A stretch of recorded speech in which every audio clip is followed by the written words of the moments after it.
Right, we're live.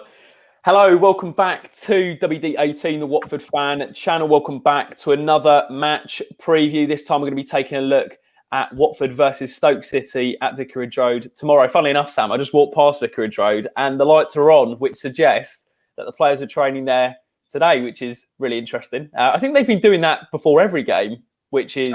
I've seen they have a couple of times. Yeah, Yeah, particularly before the Middlesbrough game on the first one. They were. Ben was saying.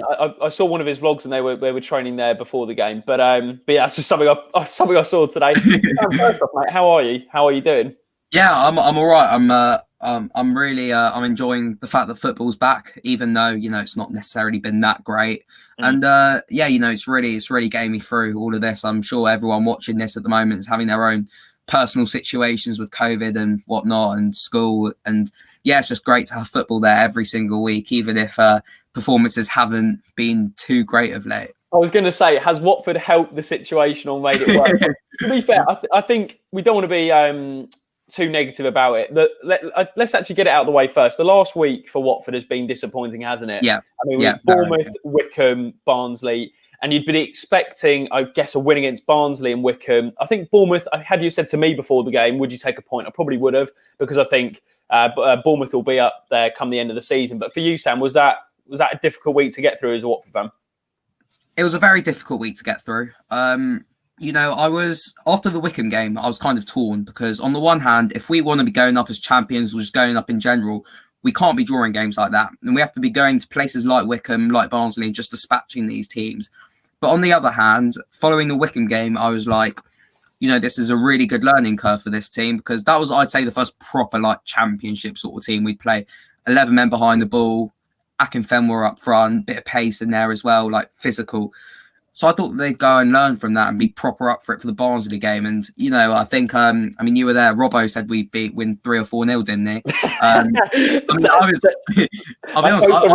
spoke to Robbo and I was like, mate, that is a bold prediction. Yeah, I think come half time he was regretting it a little bit. Yeah, I also thought before the game, I thought it would be something like that, because I thought they'd be really up for it. What Ivic was saying were the right things, perhaps what we wanted to hear rather than was actually the reality. But Barnsley, again, for 70, 80 minutes of it wasn't good enough again. So, really disappointing week. To be fair, I think Watford's performance has come under criticism, obviously, after Saturday's result. But I also think we need to give Barnsley a bit of praise, because I thought, to be fair, they executed their game plan perfectly. And as you said, Sam, on Tuesday when we played Wycombe, they've basically kind of revealed the blueprint about how to beat Watford, and that is work harder in certain areas of the pitch, be physical, be direct. And to be fair to Barnsley, they had one chance and they took it. And that was an unbelievable strike. The fact that Foster, who's been, a player of the month, we did a WD18 player of the month, and he's pretty much won it, and he couldn't even get near it. It was an unbelievable strike from Moet. But going back onto Watford's performance, which areas are quite concerning for you at the moment, Sam? Because for me, I think we need to really sort out our midfield. I think there was too many times on Saturday you had Capoue, Cleverley, just too far apart, and Chalobah as well. There was literally one here, one here, one here. It was just a massive gap in the middle. I personally think we need to sort that out. Is there any areas, maybe the midfield or even going forward, that you'd look to improve? I think going forward in the middle and defensively, I'd say there's no cert position where someone is nailed on to start. Maybe Capoue and Hughes, but there's still one space left, or if you say you want to put Troost-Ekong in, then there's still another centre half to fill. And the fact that there's no consistency in terms of who we're gonna set up in the team, I feel like it's just players are struggling to get into a rhythm, if that makes sense, because players are also coming back. Players are also coming back now, back into the side. And I think that's kind of not really allowing the likes of, Chalobah and Keena to kind of get that sense of consistency. So I think we do really, really need to sort out, first of all, our best midfield is the priority. After Capoue and Hughes, who is it? It could be a toss-up between any of it's Garner. Difficult, isn't it? Got Garner, Hughes coming back. If we were going for a 3 in midfield, I would go for Capoue, Hughes, and probably Keena. Yeah. I think I was saying to Robin actually that it really, really depends on what sort of game we're in terms of if we're going to be if we're going to have much more of the ball, I'd play Keena. Yeah. and if it's going to be something where we sit back a bit more, perhaps like a Bournemouth away kind of thing, I'd play Chalobah. But then also you have Garner, who's I think is kind of a mix between the two players. And on top of that, you've got his fantastic set pieces as well, which is probably... That's true. I mean, would you say he's the best we've had in a few years now? Maybe after Jones. To be fair, the what I remembered from Saturday was Wilmot's chance, and the ball. This went unrecognised, but the ball from Sema was absolutely brilliant. pinpoint. Yeah. So Watford have actually got some decent deliveries from wide areas, and in terms of set pieces, I think, as you said, James Garner's probably the best we've had. You can tell since I'm trying to think the last time we had a kid. I'm going to back. Daniel Toja was so good. Maybe even Alman. Maybe Alman, yeah. But I mean, Holobas was inconsistent, but his were all right when they were good. So that's a really good point. Let us know in the comments James Garner's probably our best set piece taker, but who was the last very good set piece taker we had at Watford? I'd probably say Alman. Toja's a great shout as well. Let us know down in the comments. Just going on to tomorrow, Sam, I think the big debate on social media at the moment is what formation Vladimir Ivic, I think should change to. I think we've become a little bit too predictable in that 5-3-2 formation. And I think a lot of people, I mean, we ran a poll the other day about should we change formation. I think it was 88% of people said we should. So their consensus is very much we should change. What formation would it be to? Because we've got the 4-3-3, which you could play, but at the same time, we don't have a natural left back at the moment. You could play Ken there, you could play Kiko there. What would be the formation you would go for tomorrow if you were to change? You see, again, I'm so torn on this because it's a massive risk if we go to the 4 because whoever is going to play at left back, it's going to be really, really difficult for them considering they will be right-footed. Unless it is Ken, but defensively can be a bit, he can be a bit, I'd say, predictable at times. Perhaps get past him and, you're pretty much through at that point. That's something I've noticed. So, if we are going to change it would be the 4-3-3 because that's where Ivic wants to go. And then again, as I said before, if we want consistency within the starting 11, we're going to have to implement that formation from an early point, which is now.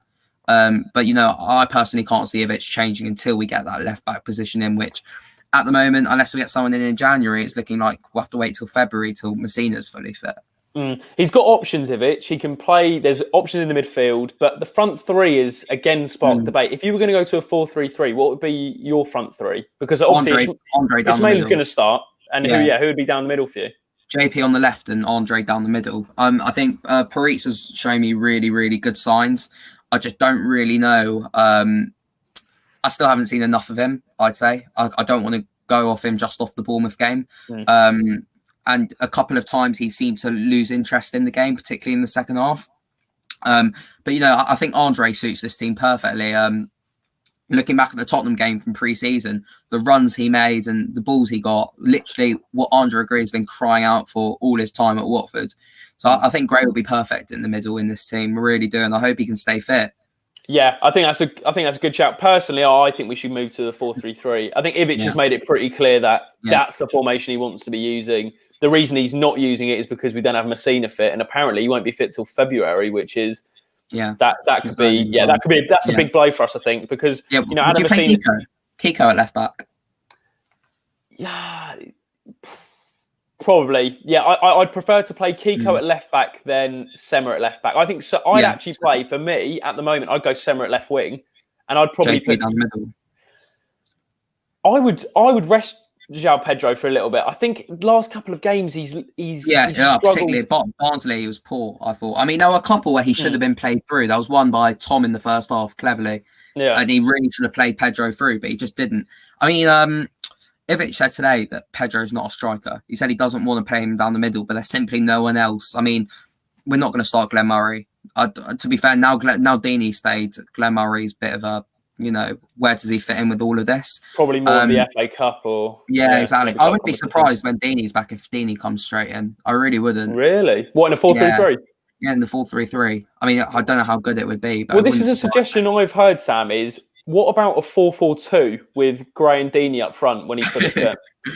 Too much a reminder of Quique Sanchez Flores. No, I don't know. I feel like we this is what I'm saying though, is the fact that we've got so many players coming back now. We've got Gray coming back, we've got Deeney coming back, Pedro's in and out of form at the moment. He's still a young guy. We got Messina coming back, and we need to give Ivic the time to actually implement his philosophy on a consistent starting 11 that he can work with every week. I don't know if you remember, like in the year under Javi, when we got to the FA Cup final, you could literally name that 11 every single week without fail.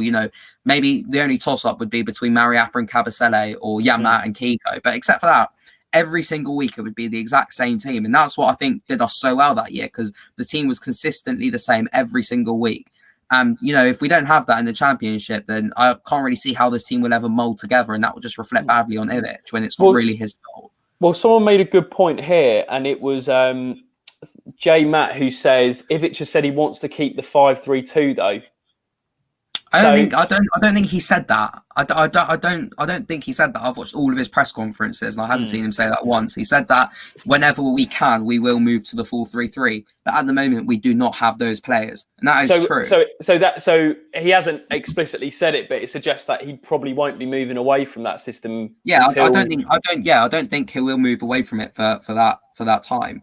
I don't think that's a case of him wanting to keep it though. I don't think it's his third style of play, but. Well, I think so. Freddie, Didi left wing, Hughes struck Murray right wing. That would tear up the Championship. Oh my! I'm trying. Who else would do a job for us up front? Stick like bring Gomez back and put him up Chris front. Ewalumu.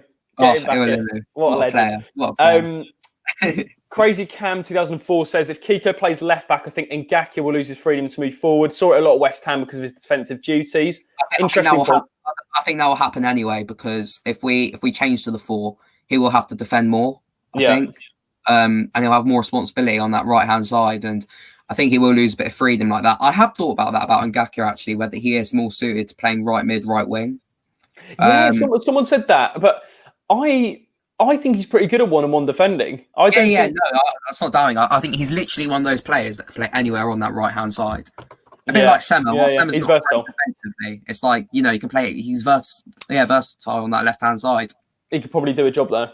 Exactly. Let's just go back to tomorrow. Big game against Stoke. I think we said it. We need a reaction again. Yeah. We need a reaction tomorrow. What's been a little bit concerning is for the last 1, 2, even 3, and maybe not Bournemouth, but the last 2 games we've started slowly against 2 teams which we should be really on the front foot against. Now, I think Stoke have got more quality than Barnsley and Wickham, and that's no disrespect to those 2 sides, but they will punish us if they get the opportunity. I mean, even on Saturday, there was, I think it ricocheted off Chalobah, and I forgot the striker's name, but he should have really put that away. And we got it. They could have scored 2. Put it that way. Yeah. We should have. I mean, Tom's chance, that was a shocker. He should have put that away. But Sam, what do you want to see from the performance on Wednesday that we've been lacking maybe in the last couple of games? What do we need to improve on specifically going into this one? I just want to quote Troy Deeney back a few years ago. I think we need to show a bit of cojones. I think we need to show a bit of balls. We need to be up for the fight, because I'm not saying that these players, they don't appreciate how different the Championship is to the Premier League. But they just seem like occasionally, and there's 50-50 tackles to duck out the way or not closing the ball down enough. And they need to really show some balls, I think, if we are going to do well, particularly, a cold Tuesday night Wednesday night against Stoke is what like football dreams are made of. Sam? Is it just that? Is it more? There's ability in that squad. I think on paper, we've all said it. We have got the best squad in the league. I don't think anyone can really argue that. Bournemouth are probably up there. Norwich, I think the 3 relegated teams are 3 of the strongest there, and that's not stating the obvious, but the squads are brilliant. But is it just about is it a mentality thing, or is it a bit more than that? Because, I mean, tactically at times on Saturday, we looked... I looked at the midfield particularly, and I think that's so important in the Championship. You need depth, you need strength, and we have that, but it looked like they didn't really know their roles. I mean, Capoue sometimes was almost a quarterback trying to play these like switches of play over to the right and the left. You had Cleverley, who was going out wide to the left. You then had Chalobah, who was, I don't know what Chalobah's role really was. Is it just more than a mentality thing? Because I think we're struggling really to really put patterns of play together. The only time we look dangerous at the moment, I think, is down the right-hand side through Sarr. Yeah. I don't really see another way we're creating chances. Even now, I don't think Sarr's been that great. like since he's come back. I mean, that's nothing. Perhaps it's just a fitness problem or him getting used to the league. But I really don't think Sarr's been, like we thought he'd be. Like, just walking past defenders. Is that his fault though, or is that more the system he's playing in? Do you think? I think it's a bit of both as well. I wouldn't say it's his fault. Again, I just think it's fitness. He came off the back of an injury. He came back from Senegal, was it? Or where's he from? Yeah, he went to Senegal. Yeah. I think it would just take time for him to come back in. But I completely have faith that Sarr will be there. But before we even talk about tactics, attitude has to be there, and that is the underlying factor of any football club. And, we know that we got the most talented squad in the league, but talent counts for nothing unless, you're working hard. Like, our team was 10 times harder than Wycombe's. I back 9 times out of 10 for Cathcart and it was Troost-Ekong to pocket Akinfenwa. But, if they don't have the ability, if they don't have the desire to do it, even though they've got the ability, Akinfenwa with the desire will eat them every single day of the week. And that's where I think the problem lies, because before we can start questioning Ivic, we need to see if the players are giving 110% for Ivic and for us fans and, for the football club before we actually make a judgment on it. And, the skill will come and the talent will come after that. Yeah, it's a big game tomorrow, isn't it? It's a big game. I'll tell you what, we'll wrap it up with some score predictions. With last 2 games for the international break, we've got Stoke on Wednesday, then Coventry at home on Saturday. So, it is really important we get. It has to be 6 points. Yeah, it has to be 6, doesn't it? I don't want to write off the season at this point because it is so early in the championship. 9 games in? We've got 40 odd games to go or something. These are going to be really, really, really, telling of the squad we have in front of us at this point. Because if we don't get a reaction tomorrow against Stoke or a reaction against Coventry, then what does that really say about the squad? Are they up for the fight in the championship? And it would be interesting to see how we do. Yeah, big game. I hate score predictions, but Yeah. Oh, that's a difficult one. I'm going to go, I'll tell you what, positive 2-1 Watford. I think we'll win it. I'll tell you what, 1-0. before I forget, one point just before we wrap up is we need to improve defending at set pieces. Yeah, 100%. I mean, so poor every single time. The Bournemouth game, basically, that set piece cost us 2 points. Yeah.